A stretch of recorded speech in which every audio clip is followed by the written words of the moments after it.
Sarah Jenkins couldn't remember the last time she had eaten a proper meal. Working double shifts at Atlanta General Hospital had become her new normal, but she didn't mind. At 32, her dedication to nursing wasn't just a job, it was her calling. Her mother always said she had healing hands, and Sarah believed that every patient deserved the best care possible. That Wednesday morning started like any other.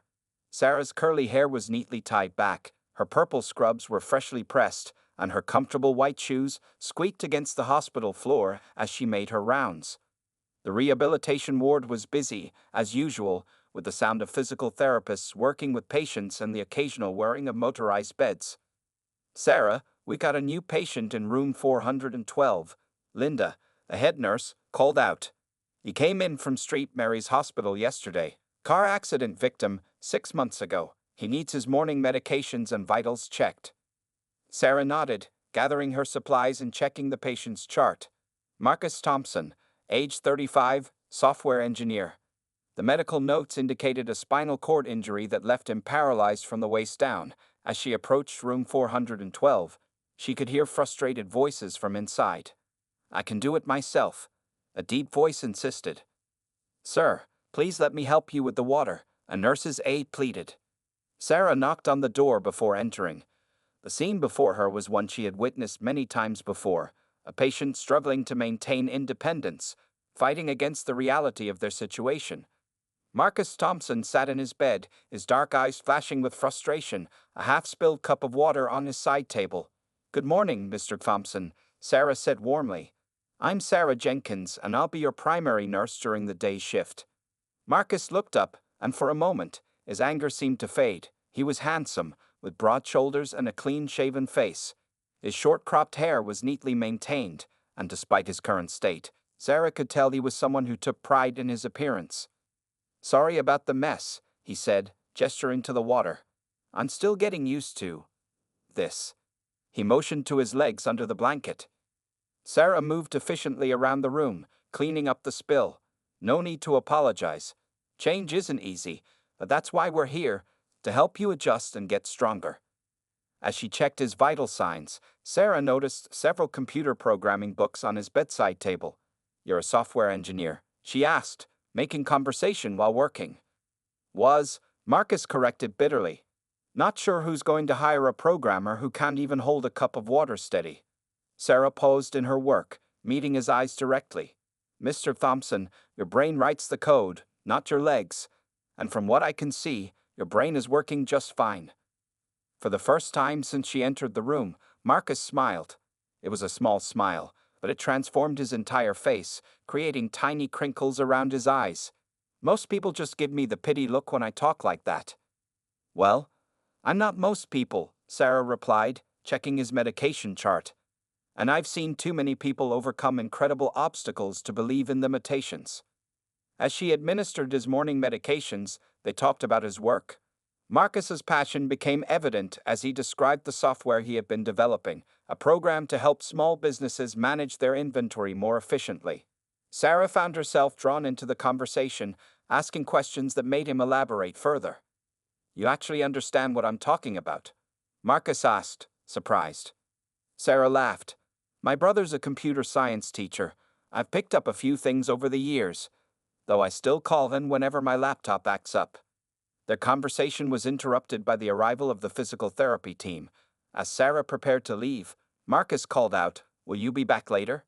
"Of course," she answered. "You're stuck with me for the whole shift, Mr. Thompson." "Marcus," he corrected. "Please call me Marcus." As Sarah left the room, she felt something she hadn't expected, a connection. It wasn't just the usual nurse-patient relationship. There was something about Marcus's determination, his intelligence, and even his struggle that resonated with her. She had always believed that everything happened for a reason, and as she continued her rounds, she couldn't help but wonder if perhaps this meeting was meant to be something more than just another patient assignment. Over the next few weeks, Sarah found herself looking forward to her shifts in room 412. She noticed that Marcus was most frustrated during his morning physical therapy sessions, so she always made sure to check on him afterward. Today was no different as she entered his room, carrying fresh supplies. "I hate this," Marcus said through gritted teeth, sweat still visible on his forehead from his therapy session. 2 hours of trying to move these useless legs, and for what? To wiggle my toes half an inch? Sarah calmly arranged his medications while watching him struggle to adjust himself in his wheelchair. She wanted to help, but she had learned that Marcus needed to do things himself whenever possible. His independence meant everything to him. "Half an inch is still movement," she replied, keeping her voice steady. "Last week, it was a 1/4 inch. That's progress." Marcus looked at her with surprise. Other nurses usually offered sympathy or tried to cheer him up, but Sarah always gave him straight facts. It was one of the things he had come to appreciate about her. "You keep track of my progress?" he asked, his anger fading slightly. "Of course, it's my job," Sarah answered, but they both knew it was more than that. She had started spending her lunch breaks in his room, bringing her sandwich while they talked about everything from his physical therapy to her favorite TV shows. One afternoon, while Sarah was checking his vitals, Marcus's younger sister Jessica visited. She stood in the doorway, watching their interaction with curious eyes. The easy conversation between them, the way Sarah knew exactly when to help and when to step back, and most importantly, the way her brother smiled. Something she hadn't seen much since the accident. "You're different with her," Jessica commented after Sarah left the room. "You actually laugh." Marcus shrugged, trying to appear casual. "She doesn't treat me like I'm made of glass, or like I'm broken." Later that week, during one particularly difficult therapy session, Marcus was struggling with a new exercise. His therapist had stepped out to get different equipment, and Sarah happened to be passing by. She saw him attempting to transfer himself from his wheelchair to the therapy mat, his arms shaking with effort. "Need a spotter?" she asked, standing in the doorway. Marcus's first instinct was to refuse, but something in Sarah's expression stopped him. She wasn't offering out of pity. She was offering as someone who believed in his ability to do it himself. "Yeah," he admitted, "a spotter would be good." Sarah stood nearby, not touching him but ready to help if needed. Marcus managed the transfer successfully, and the pride in his eyes made Sarah's heart skip a beat. "Sarah," he called as she turned to leave. Would you like to have coffee with me sometime? Not here in the hospital, I mean. There's a nice cafe down the street." The question caught Sarah off guard. She had been fighting her growing feelings for Marcus, telling herself it was unprofessional. But in that moment, looking at his hopeful expression, she realized that their connection had grown beyond the boundaries of patient and nurse. "I would like that," she answered softly. "But you should know, people might talk. A nurse dating a patient. An interracial relationship. Some people might not understand." Marcus wheeled himself closer to her. "People already talk. They stare when I go anywhere in this wheelchair. They whisper when they think I can't hear. But you know what? Their opinions don't matter to me. What matters is that for the first time since my accident, I feel like myself when I'm with you." Sarah felt tears welling up in her eyes, but she blinked them away quickly. "Tomorrow's my day off, the cafe at 2. "It's a date?" Marcus smiled, his eyes twinkling with newfound hope. As Sarah walked back to the nurse's station, her colleague Linda gave her a knowing look. "Be careful, Sarah," she warned gently. "Getting involved with a patient is complicated." Sarah understood the concern, but she also knew that some things were worth the risk. In the few weeks she had known Marcus, she had seen beyond his disability to the strong, intelligent, caring man underneath. His determination inspired her, his humor made her laugh, and his vulnerability touched her heart in ways she hadn't expected. That night, as she drove home, Sarah realized that sometimes the biggest barriers weren't physical, they were the ones people built in their minds. And breaking through those barriers required courage, understanding, and maybe just a little bit of faith. The small cafe near Atlanta General Hospital became their special place. Every Wednesday afternoon, when Sarah finished her shift, she would meet Marcus there. Today marked their 4th coffee date, and Sarah arrived to find Marcus already waiting at their usual corner table, 2 steaming cups in front of him. "Let me guess," Sarah smiled, sitting down. "Caramel latte with extra foam?" "You're becoming predictable," Marcus teased, pushing her cup towards her. The way his eyes lit up when she arrived hadn't gone unnoticed by the cafe's regular customers, who had watched their relationship blossom over the past month. Their conversation flowed easily, as it always did. Marcus told her about his latest physical therapy breakthrough. He had regained some sensation in his upper thighs. Sarah shared stories about her day at the hospital, carefully avoiding any mention of her coworkers' whispered concerns about their relationship. "My family wants to meet you," Marcus said suddenly, his fingers nervously tapping against his cup. "They're having Sunday dinner this weekend, and, well, they want to know who's been making me smile so much lately." Sarah felt her heart race. Meeting the family was a big step, especially given their unique situation. "Are they okay with us? With me?" Marcus's expression turned serious. "My mom has some concerns. Not about you being black," he added quickly, "but about your profession. She thinks maybe you're just feeling sorry for me, that this is some kind of Florence Nightingale effect." "And what do you think?" Sarah asked quietly. "I think," Marcus reached across the table to take her hand, "that you're the best thing that's happened to me since the accident. Actually, maybe even before that." The weekend arrived faster than Sarah expected. She stood in front of her closet for an hour, finally settling on a modest yellow sundress. As she pulled up to the Thompson family's suburban home, she saw Marcus waiting on the ramp that had been installed at the front entrance. "You look beautiful," he said, his eyes wide with appreciation. Inside, the reception was mixed. Marcus's younger sister Jessica immediately hugged Sarah, while his mother, Mrs. Thompson, offered a polite but reserved greeting. His father seemed to be studying her carefully, as if trying to solve a puzzle. During dinner, the questions began.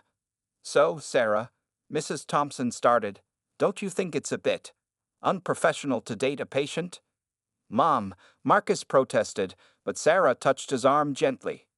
"I understand your concern, Mrs. Thompson," Sarah replied calmly. "But I didn't fall in love with my patient. I fell in love with your son, his strength, his humor, his determination. The way he never gives up, even when things get tough. The way he makes me laugh even after my hardest days at work." The room fell silent. It was the first time either of them had used the word love. Marcus reached for Sarah's hand under the table, squeezing it tightly. Mr. Thompson cleared his throat. "Love, huh?" He looked at his son, then at Sarah. "Well, I haven't seen Marcus this happy in a long time, not since before the accident." After dinner, as Sarah helped clear the dishes, despite Mrs. Thompson's protests, Marcus's father pulled him aside in the living room. "Son," he said quietly, "that woman in there? She looks at you the way your mother looks at me. Not with pity, not with obligation, but with real love." Meanwhile, in the kitchen, Jessica cornered Sarah. "You know," she said, loading the dishwasher, "I was worried at first. Everyone was. But the way you are with him. You don't see his wheelchair at all, do you?" Sarah paused, thinking carefully about her answer. "I see it," she replied honestly. "I see his struggles, his challenges. But I also see his victories, his strength, and most importantly, I see his heart. The wheelchair is part of who Marcus is now, but it's not all he is." Later that evening, as Marcus walked Sarah to her car, the porch light cast a warm glow over them. "I meant what I said in there," Sarah said softly. "I do love you." Marcus pulled her down gently until she was sitting on his lap in the wheelchair. "I love you too," he whispered, before kissing her under the starlit sky. As Sarah drove home that night, her heart felt fuller than ever. She knew there would be more challenges ahead, there always were in life. But she also knew that what she and Marcus had found was real, stronger than any obstacle they might face, and worth fighting for. Sarah and Marcus's relationship faced its first real public test at the annual hospital fundraising gala. Sarah had been looking forward to introducing Marcus to her colleagues, but the evening didn't start as planned. The event was held at the Grand Atlanta Hotel, and while the building had wheelchair access, the main ballroom's ramp was temporarily out of order. "We'll figure something out," Sarah said, watching Marcus's jaw clench in frustration as they stared at that out-of-order sign. "Maybe this was a bad idea," Marcus muttered, but Sarah was already speaking with the hotel manager. Within minutes, they were being escorted through the kitchen area to an alternative entrance. As they entered the ballroom, Sarah could feel the eyes turning toward them. She wore a flowing blue evening gown, while Marcus looked handsome in a black suit, his wheelchair polished for the occasion. The whispers started almost immediately. "Isn't that Sarah Jenkins?" One nurse whispered to another. "With her patient?" "I heard they're dating," came the reply. "Don't you think it's a bit inappropriate?" Marcus squeezed Sarah's hand, feeling her tension. "We can leave if you want," he offered, but Sarah straightened her shoulders. No, she said firmly. We belong here just as much as anyone else. Dr. Williams, the head of the rehabilitation department, approached them first. Marcus. Good to see you outside of therapy sessions, he said warmly, then turned to Sarah. Jenkins, you look lovely tonight. Their interaction seemed to break the ice, and slowly, other colleagues came to chat. Some were genuinely friendly, while others barely masked their discomfort. During dinner, they were seated at a table with Sarah's closest work friends, including Linda, who had finally come around to accepting their relationship. The real challenge came during the dancing portion of the evening. The band started playing a slow song, and couples moved to the dance floor. Sarah saw the longing in Marcus's eyes as he watched them. May I have this dance? She asked, standing up and holding out her hand. Marcus looked uncertain. Sarah, I can't. Says who? She moved behind his wheelchair and rolled him onto the dance floor. There, she sat gracefully on his lap, wrapped her arms around his neck, and began swaying to the music. After a moment's hesitation, Marcus started moving his wheelchair in gentle circles, creating their own unique dance. A few people stared, some smiled, and others looked away uncomfortably. But in that moment, Sarah and Marcus were in their own world, focused only on each other. Later that evening, they faced another unexpected situation at the hotel's restaurant. The waiter addressed only Sarah, asking for her friend's order while avoiding eye contact with Marcus. I can speak for myself, Marcus said firmly, causing the waiter to flush with embarrassment. On the drive home, Sarah noticed Marcus was unusually quiet. What's on your mind? She asked. Sometimes I wonder if I'm being fair to you, he admitted. The stares, the whispers, the awkward situations. You wouldn't have to deal with any of this if you were with someone else. Sarah pulled the car over to the side of the road and turned to face him. Marcus Thompson, listen to me carefully. Yes, people stare. Yes, some situations are challenging.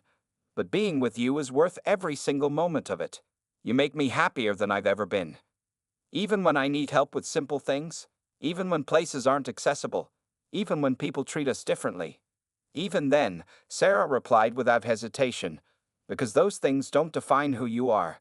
You're the man who makes me laugh until my sides hurt, who challenges me intellectually, who supports my dreams and isn't afraid to share his own.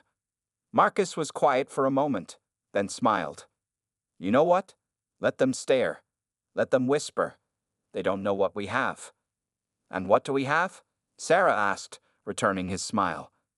Something real, he answered, reaching for her hand.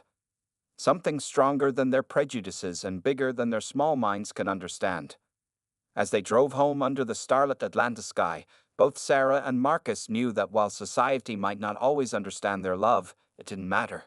They had found something special, something worth fighting for, and no amount of stares or whispers could diminish that truth. Marcus had been acting strangely for weeks. Sarah noticed he was making mysterious phone calls that ended abruptly when she entered the room, and he seemed unusually nervous during their dates. Even his sister Jessica, who had become Sarah's close friend, was being oddly secretive. Trust me, Jessica said one afternoon when Sarah expressed her concerns. My brother's just working on something special, you'll see. That Saturday, Marcus suggested they visit Piedmont Park, their favorite spot in Atlanta. It was a beautiful spring evening, and the park was alive with the sounds of children playing and dogs barking. Marcus led Sarah to their usual spot near the lake, where they had spent countless evenings watching the sunset. Remember our first time here? Marcus asked, positioning his wheelchair next to the wooden bench where Sarah sat. Of course, Sarah laughed. You almost rolled into the lake trying to avoid that runaway frisbee. And he didn't even hesitate, just grabbed my wheelchair and pulled me back. Marcus smiled. No panic, no fuss. That's when I knew you were different. Sarah noticed Marcus's hands were trembling slightly as he adjusted his position. She had only seen him this nervous once before, during his first major physical therapy evaluation. Marcus, are you feeling okay? She asked, concerned. Better than okay, he replied, taking a deep breath. Sarah, there's something I need to tell you. He wheeled himself to face her directly, the setting sun casting a golden glow across his face. These past 8 months with you have been the most amazing of my life. When I had my accident, I thought my life was over. I thought no one could ever love someone like me, someone who needs help sometimes, someone in a wheelchair. Sarah started to protest, but Marcus held up his hand. Let me finish, please. You came into my life and showed me that love doesn't see disabilities. You never once made me feel less than whole. You've supported my independence while being there when I needed help. You faced every challenge with me, stood up to every sideways glance, and loved me completely. Reaching into his jacket pocket, Marcus pulled out a small velvet box. Sarah's hands flew to her mouth as tears began forming in her eyes. I've been taking extra physical therapy sessions, Marcus continued, his voice thick with emotion. Not just for this moment, but for our future. I may never walk again, but I promise to always move forward with you. With trembling hands, he opened the box to reveal a beautiful diamond ring. Sarah Jenkins, will you marry me? Sarah was crying freely now, tears of joy streaming down her face. But before she could answer, Marcus had one more surprise. Using all the strength he had built up in physical therapy, he carefully shifted himself to the edge of his wheelchair. Marcus, what are you? Sarah started, but her words caught in her throat as she watched him slowly, carefully lower himself onto one knee, supported by his wheelchair and pure determination. I wanted to do this the traditional way, he said, his voice shaking with effort, even if just for a moment. By now, a small crowd had gathered at a respectful distance, watching the scene unfold. Sarah could hear gentle gasps and sniffles from onlookers, but all she could focus on was the man in front of her, offering his heart and his future. Yes, she whispered, then louder, yes, 1,000 times yes. Marcus's hands shook as he slipped the ring onto her finger. Sarah helped him back into his wheelchair, then sat on his lap, kissing him as the crowd around them burst into applause. I hope you don't mind an audience. Marcus grinned, nodding toward their unexpected spectators. That's when Sarah noticed Jessica stepping out from behind a tree with a camera, having captured the entire moment. You planned all this? Sarah asked, amazed. With a little help, Marcus admitted. I wanted to give you a proposal you'd never forget. As the sun set over Piedmont Park, casting pink and orange streaks across the sky, Sarah and Marcus stayed by the lake, holding each other close. They talked about their future, their dreams, and the life they would build together. It didn't matter that some of their plans might need adjusting, or that their path might look different from others. What mattered was that they would face it all together. I love you, Sarah whispered, her head resting on Marcus's shoulder. I love you more, Marcus replied, holding her close as the first stars appeared in the darkening sky. Wedding preparations brought a whirlwind of activity into Sarah and Marcus's lives. 6 months seemed like plenty of time to plan a wedding, but between venue accessibility checks, dress fittings, and family meetings, the days flew by quickly. One sunny Saturday morning, Sarah and Marcus visited their 5th potential wedding venue, the historic gardens of Atlanta. The owner, Mrs. Peterson, greeted them warmly, unlike some other venue managers who had seemed uncomfortable with Marcus's wheelchair. We've hosted several weddings for couples with accessibility needs, Mrs. Peterson explained, showing them around. We can install temporary ramps wherever needed, and our bathrooms are already fully accessible. Sarah watched Marcus's face light up as they toured the beautiful gardens. The wide, paved pathways meant he could move independently, and the gazebo where they would exchange vows was easily accessible. This is it, Marcus said, squeezing Sarah's hand. This is where I want to marry you. Later that afternoon, during a dress fitting with Jessica and Mrs. Thompson, Sarah noticed her future mother-in-law seemed distracted. Is everything okay? Sarah asked as the seamstress pinned her dress. Mrs. Thompson dabbed at her eyes. I need to apologize, Sarah. When Marcus first told me about you, I was afraid. Afraid you might hurt him. Afraid it wouldn't last. But watching you two plan this wedding, seeing how you consider his needs without making him feel different. She took Sarah's hands in hers. You're the daughter I always wanted. The moment was interrupted by Jessica bursting into the fitting room. Sarah, you need to come quickly. Marcus fell during physical therapy. Sarah's heart stopped. She practically ran to her car, still wearing half her wedding dress. When she arrived at the rehabilitation center, however, she found Marcus sitting calmly in his wheelchair, looking guilty. I'm fine, he said quickly. Jessica shouldn't have scared you like that. What happened? Sarah demanded, her nurse instincts taking over as she checked him for injuries. Marcus exchanged a look with his physical therapist, Mike. I was practicing something for the wedding, but it's supposed to be a surprise. Marcus Thompson, if you hurt yourself trying to do something unnecessary. Trust me, he interrupted, taking her hand. Please, I promise I'm being careful. Sarah wanted to argue, but the hopeful look in his eyes stopped her. Fine, but promise me you won't push yourself too hard. As the wedding date approached, more challenges arose. Some guests quietly asked if they could be seated where they wouldn't have to see the wheelchair. Sarah promptly removed them from the guest list. The dance instructor they hired for their first dance quit, claiming he didn't know how to choreograph for their situation. But then they found Ms. Rodriguez, who specialized in adaptive dance, and helped them create a beautiful routine that incorporated Marcus's wheelchair. One evening, while reviewing seating arrangements at their apartment, Sarah noticed Marcus seemed lost in thought. What's on your mind? She asked. I was just thinking about our first dance, he said. Are you sure you're okay with it? Dancing with me in the wheelchair? Sarah set down her seating chart. Do you remember the hospital gala, when we danced our own way? Marcus nodded. That was one of the most romantic moments of my life, Sarah continued. Because it was uniquely us. I don't want a traditional first dance. I want our dance, the one that tells our story. Marcus pulled her onto his lap, making her squeal in surprise. How did I get so lucky? I'm the lucky one, Sarah replied, resting her head on his shoulder. The final weeks before the wedding were a blur of activity. Sarah's brother installed extra ramps at the garden venue. Marcus's physical therapy sessions increased, though he still wouldn't tell Sarah why. Their families worked together to ensure everything would be perfect. One night, as they sat on their balcony looking at the stars, Marcus turned to Sarah. Are you nervous? About the wedding? Sarah thought for a moment. Only about tripping over my dress. You? Only about one thing, he replied mysteriously. But if it works out the way I hope, it'll be perfect. Sarah wanted to ask what he meant, but something in his expression told her to wait. Whatever surprise he was planning, she knew it came from love.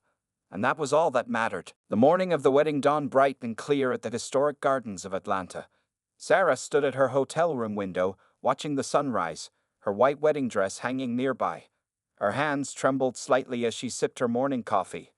Ready for the big day? Jessica asked, entering the room with a makeup bag and a bright smile.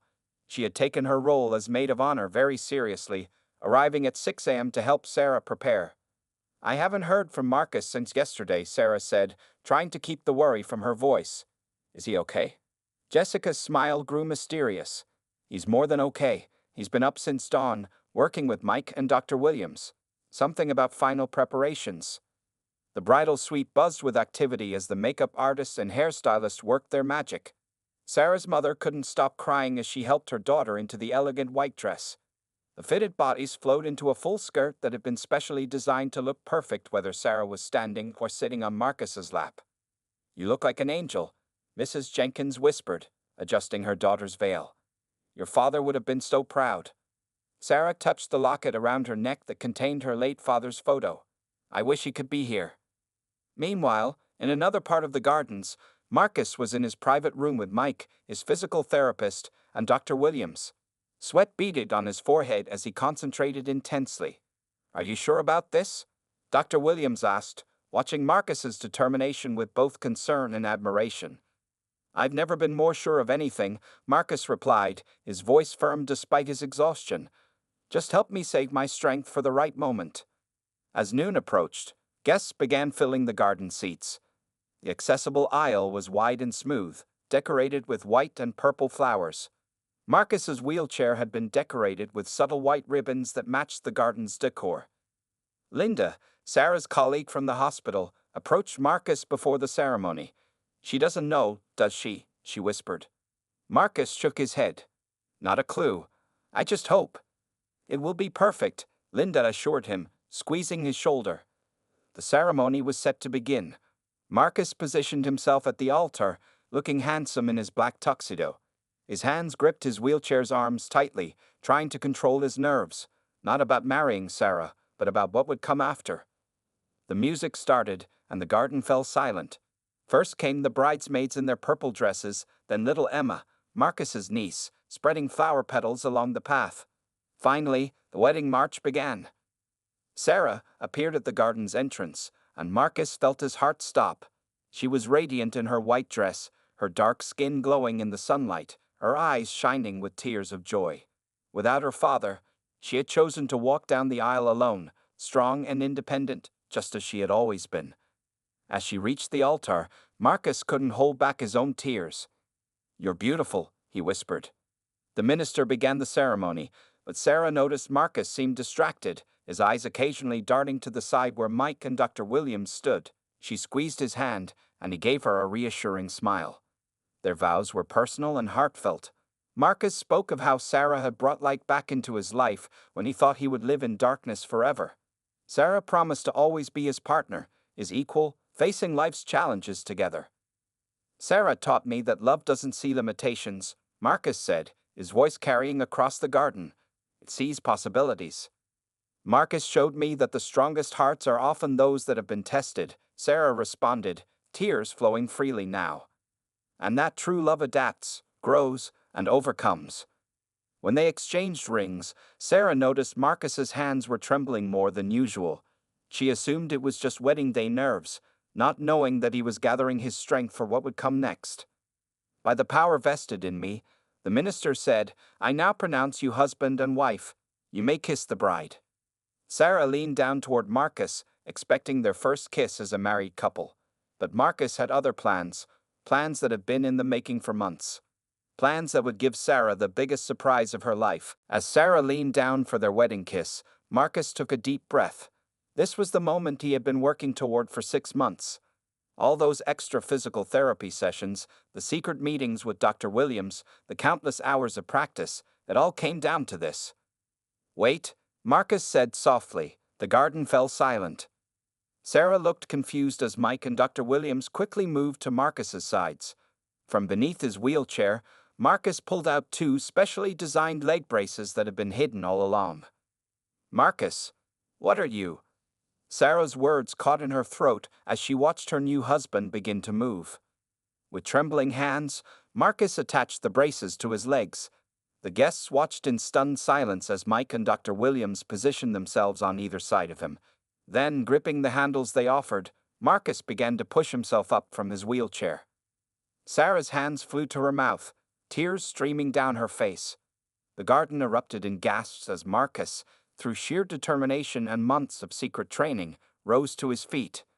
"I wanted," he said, his voice shaking with effort, "to stand with you, just once, as your husband." The leg braces gleamed in the sunlight as Marcus stood at his full height for the first time since his accident. He was taller than Sarah had imagined, and despite the obvious strain on his face, his eyes shone with triumph and love. "Sarah Jenkins Thompson," he said, his voice growing stronger. "You've stood by me through everything. Today I stand for you." There wasn't a dry eye in the garden. Mrs. Thompson was sobbing openly, while Marcus's father beamed with pride. Jessica quickly captured the moment on camera, knowing they would want to remember this forever. Sarah stepped forward, her wedding dress rustling. "You did all this? For me?" "For us," Marcus corrected, still supported by Mike and Dr. Williams. Every extra therapy session, every secret practice, it was all for this moment. Then, in a move that took every ounce of strength he had left, Marcus took one small step forward. The braces creaked, his arms trembled, but his determination never wavered. Sarah met him halfway, and there, standing together in the sunlight, they shared their first kiss as husband and wife. The garden exploded in applause and cheers. Even the minister was wiping away tears. It lasted only a minute. Marcus couldn't stand for long, but it was a minute that no one present would ever forget. As he carefully lowered himself back into his wheelchair, Marcus looked up at his wife. "I hope you don't mind that I kept this surprise from you."